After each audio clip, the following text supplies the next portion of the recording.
महाराष्ट्र में नई सरकार के गठन के बाद में राज्य भर में पात्र महिलाओं को सशक्त बनाने के लिए बनाई गई महत्वाकांक्षी योजना लड़की बहन योजना के लिए गहन जांच प्रक्रिया शुरू करने की तैयारियां हो गई हैं। इस योजना से पहले से ही 2 करोड़ से अधिक महिलाओं को महाराष्ट्र में लाभ मिल रहा है।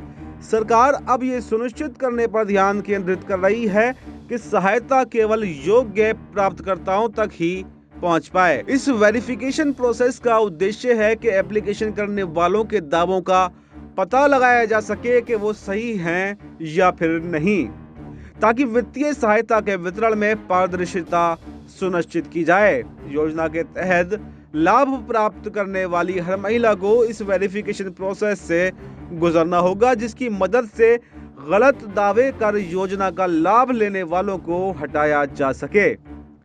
राज्य के वित्तीय विभाग के मुताबिक जांच में लगभग सभी 2 करोड़ आवेदक शामिल होंगे, जिन्होंने पहले ही इस योजना के तहत किश्त ले ली है।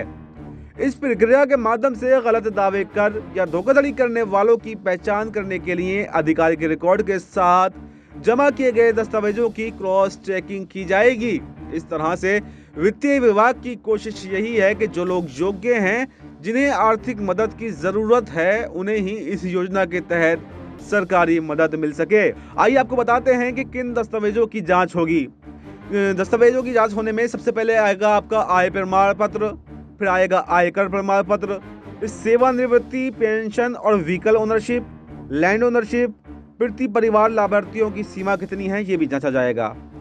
अब बताते हैं आपको कि जांच इसकी कैसे होनी है। सबसे पहले दस्तावेजों की क्रॉस चेकिंग होगी। पहले चरण में आवेदकों द्वारा प्रस्तुत पहचान पत्र, आय विवरण और अन्य संबंधित दस्तावेजों का सत्यापन किया जाएगा। फिर इसकी फील्ड वेरिफिकेशन होगी। अधिकारी सीधे सत्यापन के लिए लाभार्थियों के घर जाएंगे। इसमें पात्रता की पुष्टि करने के लिए डोर टू डोर सर्वे भी शामिल हो सकता है।